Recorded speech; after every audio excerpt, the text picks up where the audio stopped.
Hello my dear students, मैं Ajay sir फिर से आपके सामने लेके आऊँ क्लास 12 केमिस्ट्री के चैप्टर 2 विद्युत रसायन इलेक्ट्रोकेमिस्ट्री के बहुत ही महत्वपूर्ण वस्तुनिष्ठ टाइप क्वेश्चन यानी प्रश्न जो प्रीवियस ईयर में पूछे गए या हम ये कह सकते हैं कि बार बार इन्हीं में से ही एग्जाम में पूछा जाता है। तो चूंकि जो ऑब्जेक्टिव मैं आपके लिए लाया हूँ 2005 से लेकर 2024 तक यानी अभी लास्ट ईयर तक का जो पेपर हुआ है उसमें जो ऑब्जेक्टिव पूछे गए हैं वो सब इसमें इंक्लूड है। और मुझे लगता है कि 2-3 ऑब्जेक्टिव और इनमें से एग्जाम में पूछ सकता है यानी 2025 के पेपर में, तो वो भी मैंने अपने इस क्वेश्चनों में मतलब मिला दिए हैं। तो कहीं ना कहीं ये बहुत ही इंपॉर्टेंट ऑब्जेक्टिव है और एग्जाम में बार बार पूछे जाते हैं। चूंकि जो केमिस्ट्री का पेपर होगा वो 70 नंबर का होगा जिसमें 28 मार्क्स केवल ऑब्जेक्टिव के। ऑब्जेक्टिव का एक बहुत बड़ा वेटेज होता है।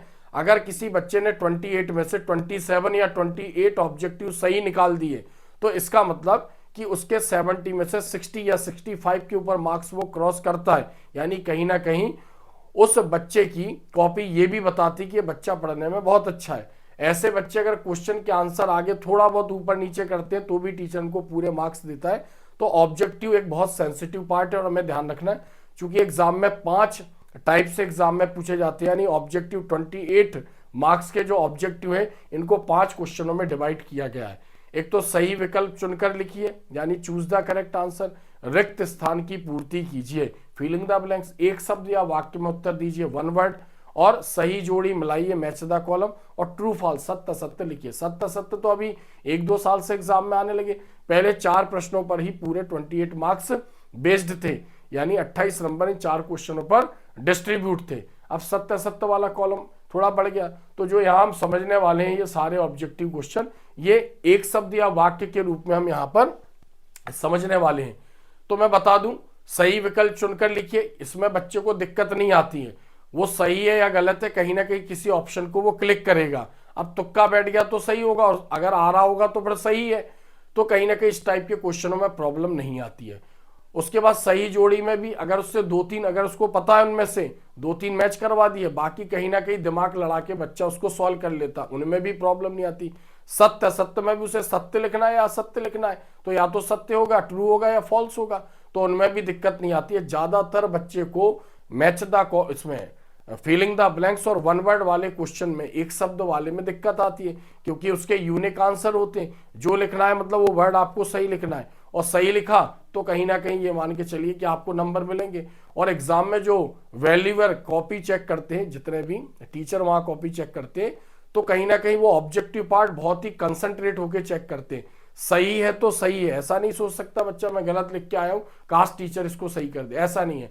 क्वेश्चन के आंसर में ऐसा हो सकता है कि उसने मान लो गलत लिख गया और बाई डिफॉल्ट उसने नहीं पढ़ा नंबर दे दिए, लेकिन क्वेश्चन इसमें जो रिक्त स्थान की पूर्ति कीजिए वन वर्ड में ऐसा नहीं होता है, बहुत सेंसिटिवली कॉपी चेक होती है। मैंने आपको पहले भी बताया एक लंबे समय तक मैंने एमपी बोर्ड की भी कॉपी चेक करी है, सीबीएसई बोर्ड की भी मैंने कॉपी चेक करी है, तो मुझे अनुभव है और मैं आपको बताऊंगा अभी कि एग्जाम में कैसे लिखना होता है।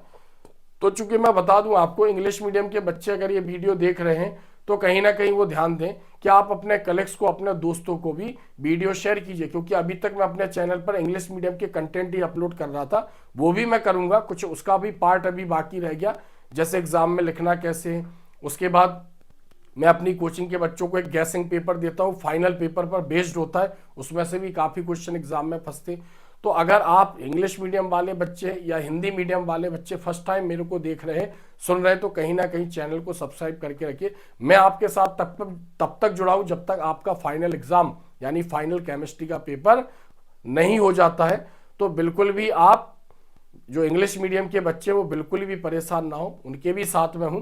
चूंकि बहुत सारे मेरे बच्चे कोचिंग के हैं या स्कूल के हैं या फिर चैनल पर जुड़े हुए हैं, वो बोलते रहते सर हिंदी के भी बनाओ वीडियो, हमारी भी मदद कीजिए। तो उस पर्पज से कहीं ना कहीं ये बहुत जल्दी मैं हिंदी के और इंग्लिश के सारे वीडियो अपलोड कर दूंगा ताकि आप एग्जाम में अच्छी तरीके से तैयारी कर सकें। तो आप बने रहिए मेरे साथ। आज हम पढ़ने वाले क्लास 12 केमिस्ट्री के चैप्टर 2 विद्युत रसायन इलेक्ट्रोकेमिस्ट्री, एमपी बोर्ड परीक्षा के लिए अत्यंत महत्वपूर्ण वस्तुनिष्ठ प्रश्न 12th रसायन केमिस्ट्री 2025 के लिए। तो जैसे चैप्टर का नाम है विद्युत रसायन, तो हम सभी जानते हैं क्योंकि अब तो सेशन एंड होने पर है, अब तो हम डू एंड डाई वाला खेल है, करो या मरो, यानी फाइनल एग्जाम हमारा आ रहा है, तो लगभग टेस्ट हुए होंगे, त्रैमासिक परीक्षा, अर्धवार्षिक, प्री बोर्ड हुए होंगे, तो कहीं ना कहीं आप इनसे पढ़कर होकर गुजर गए होंगे। तो फिर भी मैं मेमोराइज करवा देता हूं। विद्युत रसायन क्या है? रसायन विज्ञान की वह शाखा जिसके अंतर्गत विद्युत मतलब विद्युत धारा और रसायन मतलब रासायनिक अभिक्रिया, यानी विद्युत धारा और रासायनिक अभिक्रियाओं के आपसी संबंध और कैसे उनका एक दूसरे में परिवर्तन होता है, उनका अध्ययन किया जाता है, विद्युत रसायन कहलाता है। तो विद्युत मतलब विद्युत धारा प्रवाहित करने पर कैसे रासायनिक अभिक्रियाएं होंगी और रासायनिक अभिक्रिया होने पर कैसे करंट उत्पन्न होगा, विद्युत कैसे उत्पन्न होगी, उससे संबंधित ये चैप्टर है। बहुत ही अच्छा चैप्टर है। इसमें किसी भी टाइप के क्वेश्चन आते हैं, जैसे क्वेश्चन वाले वीडियो भी मैं बनाऊंगा कि इंपॉर्टेंट क्वेश्चन क्या है, उनके आंसर्स है, सब कुछ समझाऊंगा। बस आप मेरे चैनल को फॉलो अप करते रहना और जो भी मैं डालता हूं उसको पूरा ईमानदारी से देखना और जो भी अच्छा लगे उसको नोट करना। तो विद्युत धारा और रासायनिक अभिक्रियाओं का आपस में क्या संबंध है, कैसे एक दूसरे में परिवर्तित हो सकते हैं, उससे संबंधित ये वीडियो है। तो आइए वन बाय वन हम इनके जो वस्तुनिष्ठ क्वेश्चन है, ऑब्जेक्टिव टाइप क्वेश्चन, उनको हम सॉल्व करते हैं। यहां पर फर्स्ट यहां पर है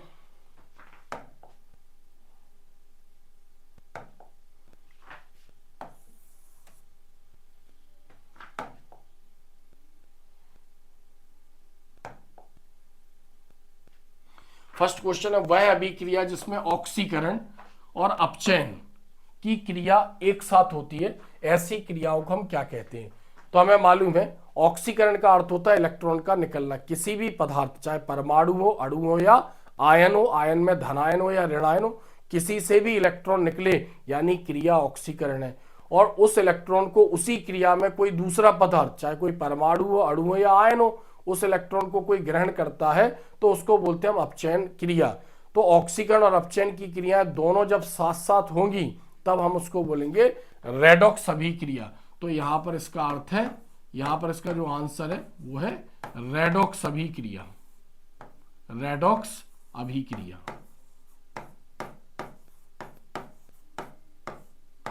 रेडॉक्स अभिक्रिया यानी ऐसी क्रिया है जिसमें एक पदार्थ इलेक्ट्रॉन देगा यानी उसका ऑक्सीकरण होगा और दूसरा पदार्थ उसके इलेक्ट्रॉन को ग्रहण करेगा यानी उसका अपचयन होगा।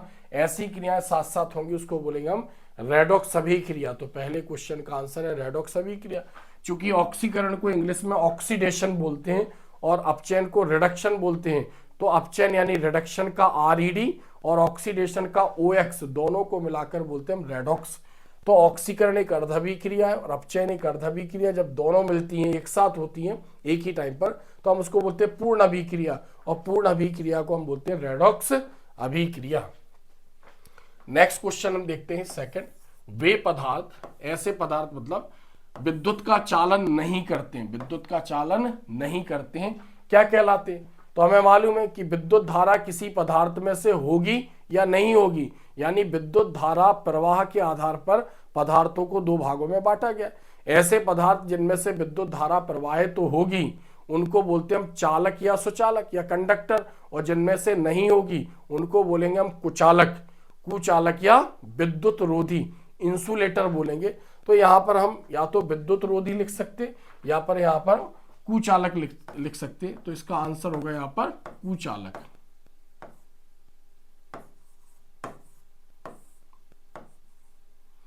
ऐसे पदार्थ जिनमें से विद्युत का प्रवाह नहीं होता, जैसे रबर हो गया, लकड़ी हो गई सूखी बिल्कुल, उसके बाद प्लास्टिक हो गया, यानी प्लास्टिक या प्लास्टिक जैसे पदार्थ कुचालक की श्रेणी में आते हैं। चूंकि कुचालक का मतलब वही होगा जिसके अंदर स्वतंत्र इलेक्ट्रॉन नहीं होते, फ्री इलेक्ट्रॉन नहीं होते, या फिर अगर हम विलयन की बात करें तो जिसमें स्वतंत्र आयन नहीं होते, धनायन या ऋणायन नहीं होते, वो इसकी कैटेगरी में आएंगे। हालांकि विलयन, जो विलयन में धन और ऋणायन में नहीं टूटते उनको हम विद्युत अनवघट्य बोलते हैं। तो हम यहाँ बोल रहे हैं कि ऐसे ठोस पदार्थ जिनमें इलेक्ट्रॉन फ्री नहीं है उनको बोलेंगे हम कुचालक। तो इलेक्ट्रॉन क्या करते हैं, आवेश को एक सिरे से दूसरे सिरे तक ले जाते, तो स्वतंत्र इलेक्ट्रॉन नहीं है, इसका मतलब वो विद्युत का कुचालक है।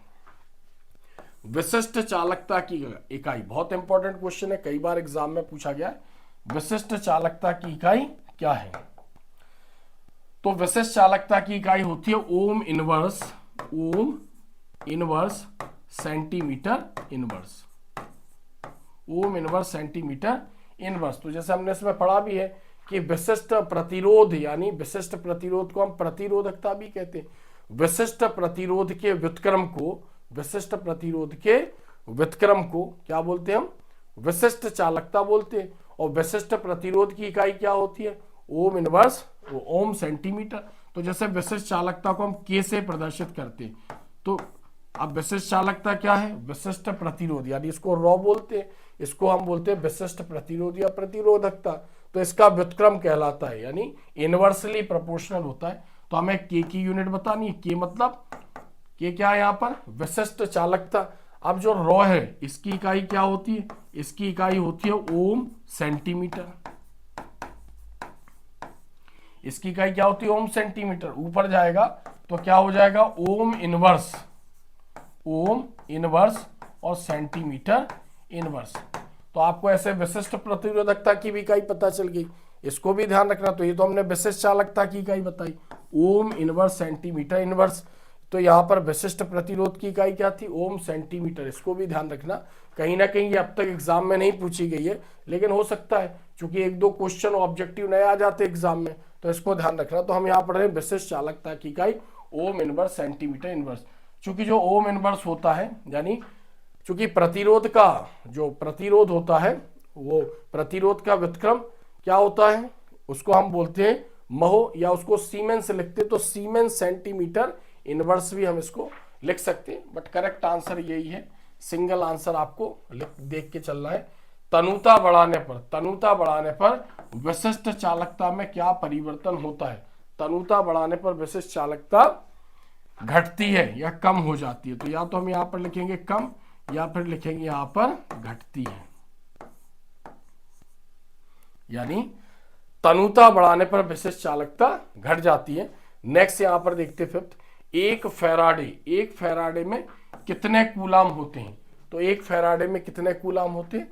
यानी 96500 कूलाम,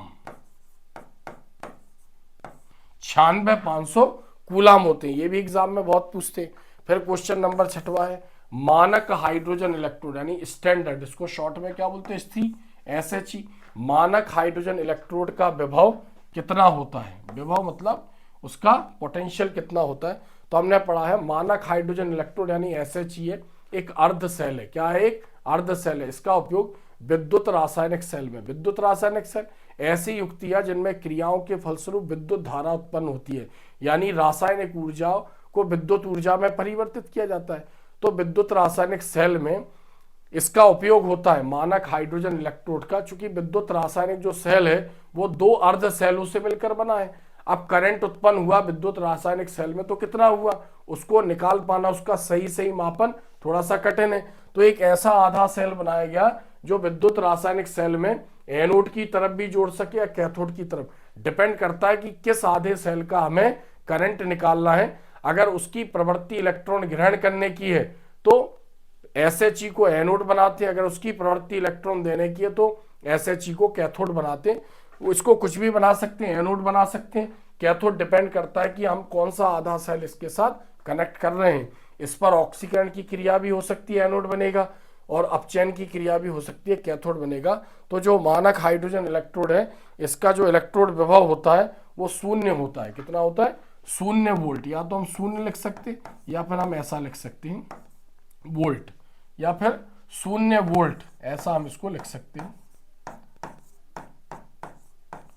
तो 0 वोल्ट उसको माना गया है। मानक हाइड्रोजन इलेक्ट्रोड का विभव कितना माना गया है? 0 वोल्ट माना गया है। तभी तो दूसरे आधे सेल से कितना करंट यानी कितनी विद्युत यानी कितना आवेश उत्पन्न हो रहा है, तब तो उसका सही मापन किया जा सकता है। तो एक संदर्भ इलेक्ट्रोड है ये विद्युत रासायनिक सेल में, दूसरे अर्ध सेलों के इलेक्ट्रोड विभव मापने में इसका उपयोग होता है। तो यहां पर इसका आंसर है 0 वोल्ट। नेक्स्ट क्वेश्चन देखते हैं, क्वेश्चन नंबर 7।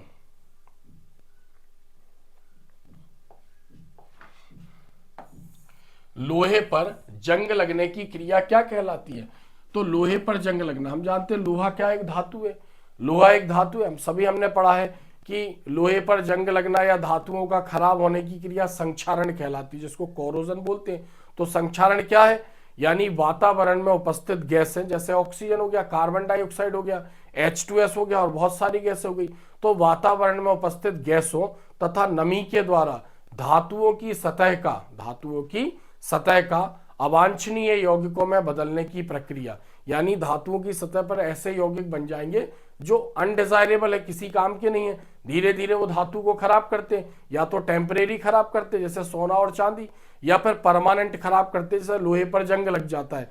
तो चाहे धातु किसी भी रूप में खराब हो, टेम्परेरी या परमानेंट, तो उसको संक्षारण बोलते। तो लोहे पर जंग लगने की क्रिया संक्षारण कहलाएगी। तो इसका आंसर क्या है यहाँ पर, संक्षारण। संक्षारण यानी धीरे धीरे उसका क्षरण होने लगेगा। तो लोहे पर जंग लगना संक्षारण का एक प्रमुख उदाहरण है। संक्षारण किस प्रकार की घटना है? चूंकि लोहा के ऊपर जो पदार्थ जम रहे हैं, जैसे हम कहते हैं कि धातुओं के खराब होने का सबसे बड़ा कारण पानी है, यानी यह पानी की वाष्प है। चूंकि पानी उसकी सतह पर अधिशोषित होगा, फिर धीरे धीरे गैसों को अवशोषित करेगा, फिर दोनों मिलकर उस धातु से क्रिया करती, तो एक प्रकार से रासायनिक अभिक्रिया होती है। तो हम ये कहते हैं संक्षारण एक विद्युत रासायनिक घटना है। वैद्युत लिख सकते हैं या विद्युत लिख सकते, कोई भी वर्ड यहां पर यूज कर सकते हैं। तो विद्युत रासायनिक घटना है।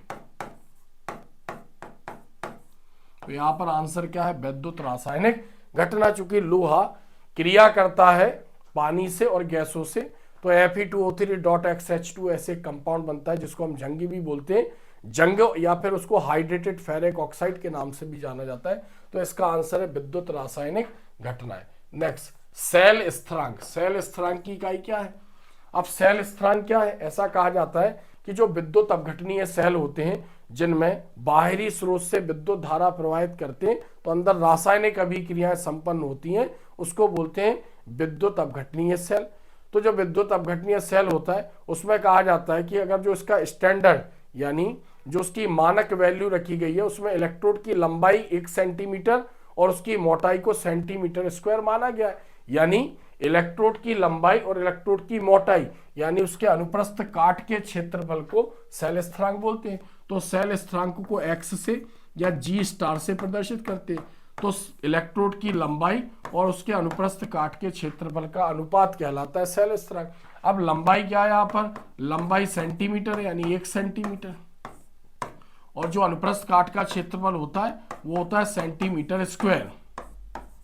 इसको इससे काट देंगे, नीचे 1 सेंटीमीटर बचेगा, ऊपर जाएगा तो सेंटीमीटर इनवर्स हो जाएगा।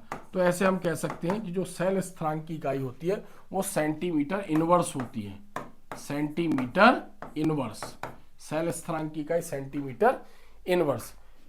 नेक्स्ट देखते हैं लोहे में या लोहे पर जंग लगना। जंग का रासायनिक सूत्र क्या है? कभी कभार एग्जाम में उसका नाम भी पूछते हैं। तो मैंने क्या बताया कि लोहे पर जंग लगना एक रासायनिक क्रिया है। चूंकि पदार्थ जो उसकी सतह पर अधिशोषित हुए वो धीरे धीरे लोहे से क्रिया करेंगे, और हम जानते भी हैं कि जैसे 118 तत्व है उसमें धातुओं की संख्या सबसे ज्यादा है, अप्रोक्स 92 या 93 के आसपास धातुएं, और सभी धातुएं क्रियाशील होती है। कुछ अपवाद भी है, जैसे सिल्वर हो गया, यानी सिल्वर हो गया, गोल्ड सोना हो गया, प्लेटिनम हो गया, इरिडियम हो गया, तो कहीं ना कहीं ये कम क्रिया करते हैं, बट करते हैं तो सभी धातुएं क्रियाशील होती हैं। रीजन क्या है उसका?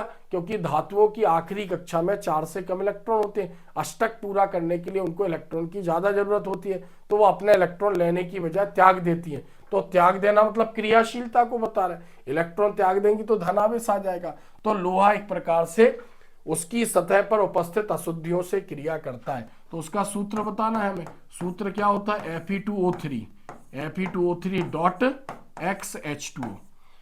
तो यहाँ पर H2O को वाटर मॉलिक्यूल है, यहाँ पर इसको हम हाइड्रेट बोलते हैं। तो इसका अगर रासायनिक नाम देखें तो इसको बोलते हैं हम हाइड्रेट। चूंकि इसमें जो आयरन है Fe है उसकी वैलेंसी यहाँ पर +3 है, तो +3 होने पर उसको फेरिक बोलेंगे। तो हाइड्रेट फेरिक ऑक्साइड, या हाइड्रेटेड भी बोलते उसको, फेरिक ऑक्साइड, ये इसका यहाँ पर रासायनिक नाम है। तो आपको रासायनिक नाम भी इसका ध्यान रखना है। तो जंग का सूत्र है Fe2O3.XH2O। फिर नेक्स्ट क्वेश्चन है यहाँ पर विद्युत ऊर्जा। विद्युत ऊर्जा मतलब विद्युत धारा को रासायनिक ऊर्जा यानी रासायनिक अभिक्रियाओं में परिवर्तित करने वाली युक्ति क्या कहलाती है? तो हमने पढ़ा है कि चूंकि जो सेल होते हैं वो दो प्रकार के होते हैं। सेल में क्या होता है, या तो विद्युत प्रवाहित करने पर क्रिया होगी या क्रिया होने पर विद्युत उत्पन्न होगी। तो क्या बोल रहे हैं, विद्युत धारा से रासायनिक अभिक्रिया, यानी विद्युत को रासायनिक अभिक्रिया में जो परिवर्तित करते हैं उसको हम बोलते हैं विद्युत अपघटनीय सेल। तो यहां पर इसका आंसर क्या होगा, यहां पर जो क्वेश्चन नंबर 11वां है, यानी क्वेश्चन नंबर हम 11 देख रहे हैं, तो यहां पर इसका आंसर होगा विद्युत अपघटनीय सेल। विद्युत अपघटनीय सेल, विद्युत अपघटनीय सेल यानी विद्युत के प्रवाह से विद्युत अपघट का अपघटन होगा, उसको बोलते हैं विद्युत अपघटनीय सेल। फिर 12 क्वेश्चन देखते हैं, जस्ट इसके अपोजिट है। रासायनिक ऊर्जा को विद्युत ऊर्जा में, यानी रासायनिक क्रियाओं के फलस्वरूप विद्युत ऊर्जा मतलब विद्युत धारा उत्पन्न होती है, यानी रासायनिक ऊर्जा को विद्युत ऊर्जा में परिवर्तित करने वाली युक्तियां क्या कहलाती हैं। तो युक्तियां यहां पर हम इसको बोलेंगे विद्युत रासायनिक सेल। गैल्वेनिक सेल भी अगर हम लिखते तो भी इसका आंसर सही होता है, लेकिन विद्युत रासायनिक सेल का उदाहरण है गैल्वेनिक सेल, तो विद्युत रासायनिक सेल इसका सही आंसर है, विद्युत रासायनिक सेल। ऐसी युक्तियां जो विद्युत ऊर्जा को रासायनिक ऊर्जा को विद्युत ऊर्जा में परिवर्तित करती है। ध्यान रखना है, ये विद्युत ऊर्जा को रासायनिक ऊर्जा में और ये रासायनिक ऊर्जा को विद्युत ऊर्जा में, विद्युत के प्रवाह से क्रिया और क्रिया के प्रवाह से विद्युत। नेक्स्ट क्वेश्चन 13वां, लोहे पर जिंक की परत चढ़ाने की क्रिया, लोहे पर जिंक, जिंक मतलब जस्ता, Zn, परत चढ़ाने की क्रिया क्या कहलाती है। तो हम जानते हैं कि जैसे धातुएं क्रियाशील होती है, संक्षारण हो जाता है, तो उनको बचाने के विभिन्न उपाय किए जाते हैं। धातुओं की सतह पर पेंट या पॉलिश की परत चढ़ा दी जाती है, ग्रीस या ऑयल लगा दिया जाता है। चूंकि ये सब कार्बनिक पदार्थ है और जो H2 है, मैंने क्या बताया कि धातुओं को खराब करने का जो मेन सबसे बड़ा फैक्टर है, रीजन है, वो वाटर वेपर्स है, जल की वाष्पें, जल है या जल की अणु है। तो उसकी सतह पर आएंगे, फिर गैसों को अधिशोषित करते हैं, अब अवशोषित करते हैं, क्रिया करते हैं। तो धातुओं के खराब होने का सबसे बड़ा रीजन क्या है, पानी है। तो अगर धातु की सतह पर पेंट पोत दे तो पेंट कार्बनिक है, जिस कारण पानी धातु की मतलब उस सतह को क्रॉस करके पेंट की परत को क्रॉस करके धातु तक नहीं पहुंच पाता है, यानी धातु खराब नहीं हो सकती। तो ऐसे बहुत सारे उपाय किए जाते हैं। फिर धातु के ऊपर दूसरी धातु की परत चढ़ा दी जाती है, जैसे कम क्रियाशील धातु के ऊपर अधिक क्रियाशील धातु की, या अधिक क्रियाशील धातु पर कम क्रियाशील धातु की परत विद्युत विधि द्वारा चढ़ा दी जाती है, जिसको विद्युत लेपन बोलते हैं। हम क्या बोलते हैं, इलेक्ट्रोप्लेटिंग। तो लोहे को जंग से बचाना है तो उसकी सतह पर जिंक की परत चढ़ा दी जाती है। ऐसा गैल्विन ने किया था, इसलिए हम उसको बोलते हैं गैल्वनीकरण, यानी लोहे की सतह पर जिंक की परत चढ़ाने की क्रिया क्या कहलाती है, गैल्वनीकरण। तो इसका आंसर है यहां पर गैल्वनीकरण।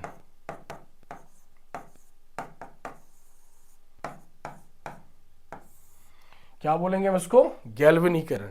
नेक्स्ट क्वेश्चन देखते हैं 14, सेल के ईएमएफ, ईएमएफ मतलब विद्युत वाहक बल यानी इलेक्ट्रोमोटिव फोर्स को किसके द्वारा मापा जाता है, यानी जो उसमें करंट उत्पन्न हो रहा है उसको किसके द्वारा मापा जाता है। तो उसको विभव मापी के द्वारा मापा जाता है। किसके द्वारा मापा जाता है, विभव मापी, या फिर हम इसको वोल्ट मीटर भी लिख सकते हैं। विभव मापी की जगह हम क्या लिख सकते हैं, इसको volt meter. Volt meter word भी हम यहां पर यूज कर सकते हैं। नेक्स्ट क्वेश्चन देखते हैं, यहां पर क्वेश्चन नंबर 15, 15वें नंबर का क्वेश्चन देखते हैं। कोलरास के नियम का सूत्र लिखिए। कोलरास, चूंकि कोलरास क्या है इसने बताया था, जैसे हमें पता है कि विद्युत अपघट्य जो होते हैं विद्युत के प्रवाह से या जल में डालने पर अपने अवयवी घटक आयनों में टूट जाते हैं, धन और ऋणायन में टूट जाते हैं। चूंकि विद्युत अपघट्य होते क्या है, अम्ल हो सकता है, क्षार हो सकता है, लवण हो सकता है, और ये सारे इनको हम बोलते हैं कि ये पोलार मॉलिक्यूल है। पोलार मॉलिक्यूल है मतलब कि कहीं ना कहीं ध्रुवीय अणु है ये। तो पानी में डालने पर धन और ऋणायन में यानी कैटायन और एनायन में ये टूट जाते हैं। तो जो दुर्बल विद्युत अपघट्य होते हैं वो आंशिक रूप से टूटते हैं और प्रबल विद्युत अपघट्य पूरा टूट जाते हैं। आंशिक मतलब बहुत कम। तो कोलरास ने बताया था कि अगर कोई विद्युत अपघट्य दुर्बल, जैसे दुर्बल विद्युत अपघट्य, तो उसमें अगर बहुत ज्यादा उसको डाइल्यूट कर दिया जाए, पानी मिला दिया जाए, तो दुर्बल विद्युत अपघट्य भी पूरा टूट जाता है। तो कोलरास ने बताया था कि किसी विद्युत अपघट्य की अनंत तनुता पर, अनंत तनुता जब उसमें बहुत ज्यादा पानी मिलाओ, अनंत तनुता पर मोलर चालकता दो मानों का योग है, जिसमें से एक मान धनायन पर, दूसरा ऋणायन पर निर्भर करता है। तो मोलर चालकता को किससे प्रदर्शित करते हैं? Lambda M. अनंत तनुता, अनंत मतलब इन्फिनाइट, यहां पर साइन लेके अनंत बता रहा है कि बहुत ज्यादा उसको डाइल्यूट कर दिया, पानी मिला दिया, तो सूत्र क्या होगा? एक्स लैम्डा सी प्लस और अनंत प्लस वाई और लैम्डा ए नेगेटिव और अनंत।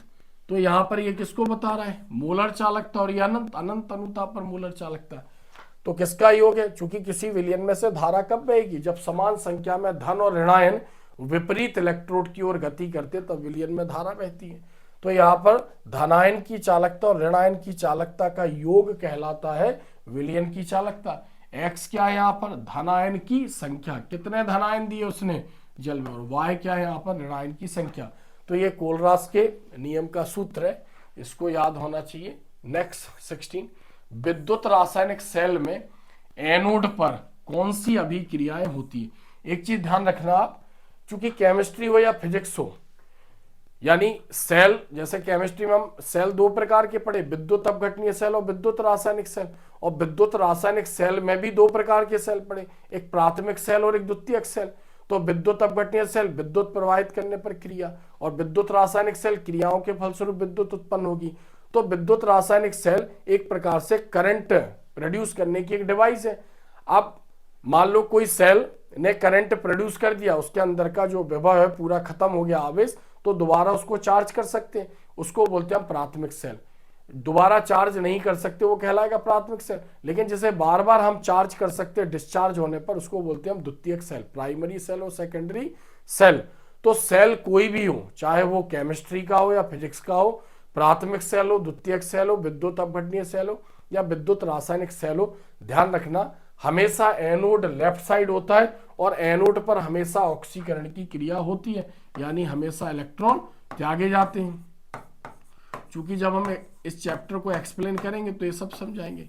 तो एनोड पर पदार्थ इलेक्ट्रॉन देकर मुक्त हो जाता है और कैथोड पर उन इलेक्ट्रॉनों को ग्रहण करने पर दूसरा पदार्थ इलेक्ट्रॉन ग्रहण करने पर करके उस पर जमा हो जाता है।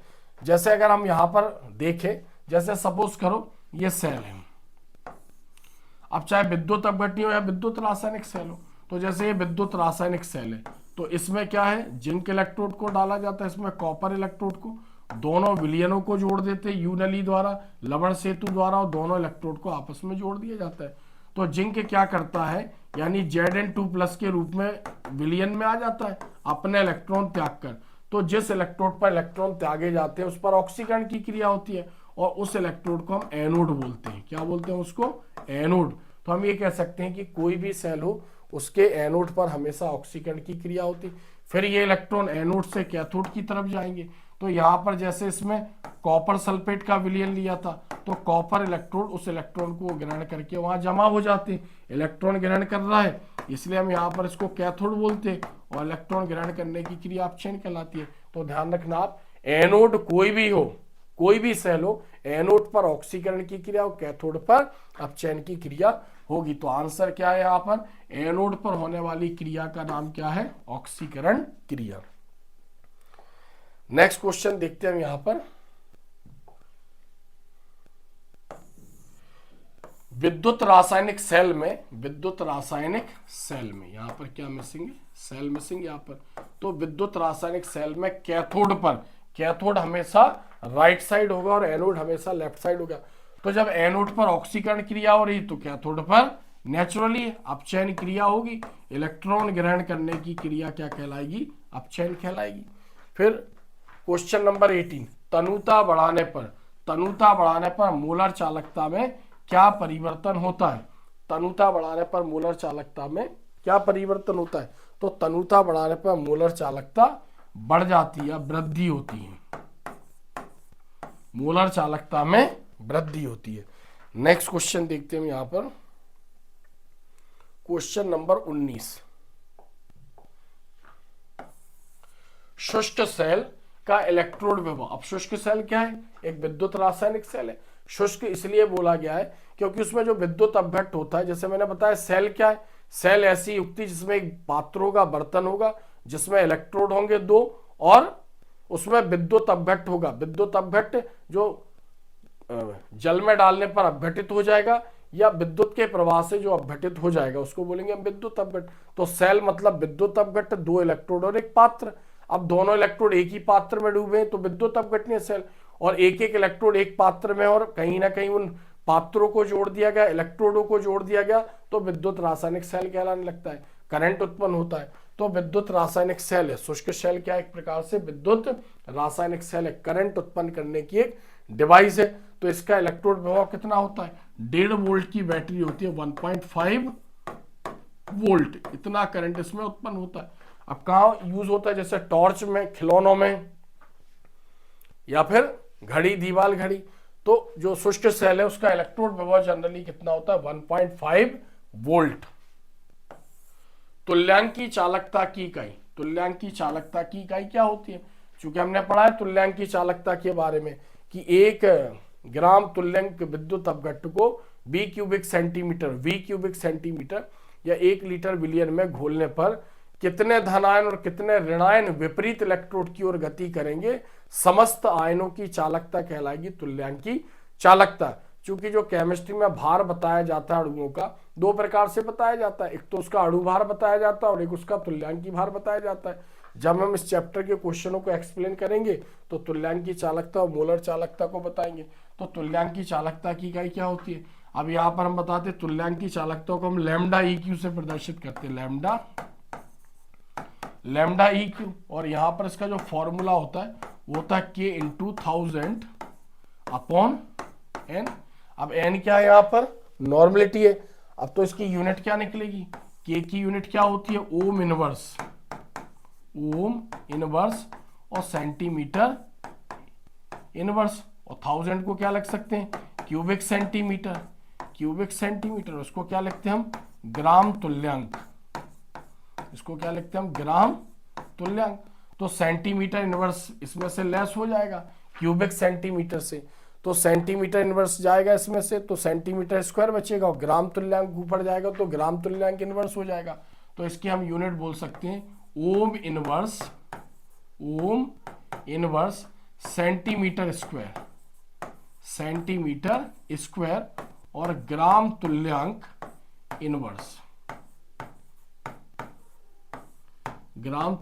इनवर्स, ये इसकी यूनिट होती है। फिर मोलर चालकता या आणविक चालकता की इकाई। तो अब बिल्कुल जो मोलर चालकता होती है वो भी इसके जैसी होती है, लैम्डा M इक्वल्स टू, उसको क्या लिखते हैं हम यहाँ पर? ओम। चूंकि K और N की जगह उसमें M आ जाता है तो डायरेक्ट हम बता देते हैं M क्या है? मोल है। तो इसकी यूनिट क्या आ जाएगी? ये तो पूरा यही रहेगा इसमें। तो ओम इनवर्स सेंटीमीटर स्क्वायर और मोल इनवर्स या ग्राम मोल इनवर्स भी हम इसको लिखते हैं। तो ohm inverse centimetre square, ohm inverse की जगह सीमेंस वर्ड भी यूज कर सकते हैं या एस भी लिख सकते हैं, एस सेंटीमीटर स्क्वायर ग्राम तुल्यांक इनवर्स, या फिर एस ओम इनवर्स की जगह S siemens centimetre square mole inverse. ठीक है, क्योंकि ओम इनवर्स का जो उल्टा होता है वो सीमेंस होता है। सेकंड लास्ट क्वेश्चन, सीसा संचायक सेल। सीसा संचायक सेल मतलब लेड स्टोरेज बैटरी। सीसा को क्या बोलते हैं? लेड, और संचायक मतलब स्टोरेज सेल। सीसा संचायक सेल, लेड स्टोरेज सेल में जो विद्युत अपघट्ट है का कार्य कौन करता है? तो इसमें सल्फ्यूरिक एसिड विद्युत अपघट्ट का कार्य करता है। तो इसका आंसर क्या है यहाँ पर? H2SO4 sulphuric acid. तो इसको ध्यान रखना, बहुत ही इंपॉर्टेंट हमने ऑब्जेक्टिव पढ़े हुए हैं। बार बार ये मान के चलो कि ये यूनिक ऑब्जेक्टिव हैं, इनके अलावा एक भी ऑब्जेक्टिव बाहर नहीं जाएगा एग्जाम में। अगर कोई न्यूमेरिकल्स आया छोटा इस चैप्टर में से तो एक अलग बात है, आज तक तो कभी पूछा ही नहीं उसने इसी टाइप के ऑब्जेक्टिव पूछे। क्यों? क्योंकि जो MP बोर्ड के बच्चे होते हैं उसमें कमजोर बच्चे भी होते हैं, मीडियम भी होते हैं, बहुत इंटेलिजेंट भी होते हैं। अच्छे प्राइवेट स्कूलों के भी होते हैं, मीडियम प्राइवेट स्कूलों के भी होते हैं और गवर्नमेंट स्कूलों के भी होते हैं। तो सुविधाएं बहुत ज़्यादा नहीं होती हैं गवर्नमेंट स्कूलों के बच्चों के पास, तो जिस कारण पेपर का लेवल बहुत मीडियम होता है, तो बहुत हार्ड ऑब्जेक्टिव नहीं दिए बोर्ड ने आज तक। तो विश्वास रखिए इन्हीं में से ही ऑब्जेक्टिव एग्जाम में पूछे जाएंगे। आप इसको एक टाइम वन टाइम कॉन्सेंट्रेट होके देख ले, चूंकि इसलिए मैंने आपको इसमें बताया क्योंकि आपकी पढ़ाई चलते आ रही है बहुत अच्छी, तो कहीं ना कहीं इतना समझाते हुए भी आपको मैंने अगर ऑब्जेक्टिव बताए तो आपके दिमाग में बैठ जाएंगे। चूंकि वीडियो लगातार मैं आपके लिए अपलोड करता रहूंगा, इसलिए आप देखते रहे। अभी हमारे पास बहुत ज़्यादा समय नहीं है, फिर भी हम ये कहेंगे कि ठीक है उतना समय है कि हमारा रिवीजन हो सकता है। केमिस्ट्री थोड़ा सा टफ सब्जेक्ट है और चूंकि लंबे समय से मैं पढ़ाता आ रहा हूँ और मेरी गैसिंग बहुत ज़्यादा एग्जाम में आती भी है, तो कहीं ना कहीं आप फोकस होकर वीडियो देखते रहिए, अपने दोस्तों को शेयर करिए, उनकी भी मदद कीजिए और कहीं ना कहीं मेहनत करिए। और मेरे वीडियो से अगर तैयारी करते तो 101% आपके बहुत अच्छे मार्क्स आएंगे। चूंकि चैनल को सब्सक्राइब जरूर करके रखिएगा, क्योंकि हिंदी मीडियम के कंटेंट बहुत कम है मेरे चैनल पे, लगातार मैं अपलोड करता रहूंगा, तो आप इसको देखते रहेंगे तो अच्छी तैयारी हो जाएगी। तो वीडियो अच्छा लगता है तो कमेंट्स जरूर करें और वीडियो को अपने दोस्तों को शेयर जरूर करें ताकि उनकी भी तैयारी हो जाएगी। मैं तब तक आपके साथ हूं जब तक आपके फाइनल एग्जाम केमिस्ट्री का फाइनल पेपर आपका नहीं हो जाता है। तो आज के लिए इतना ही है, धन्यवाद। खुश रहिए, मस्त रहिए, बहुत ही अच्छी मेहनत करिए और अच्छा रिजल्ट दीजिए।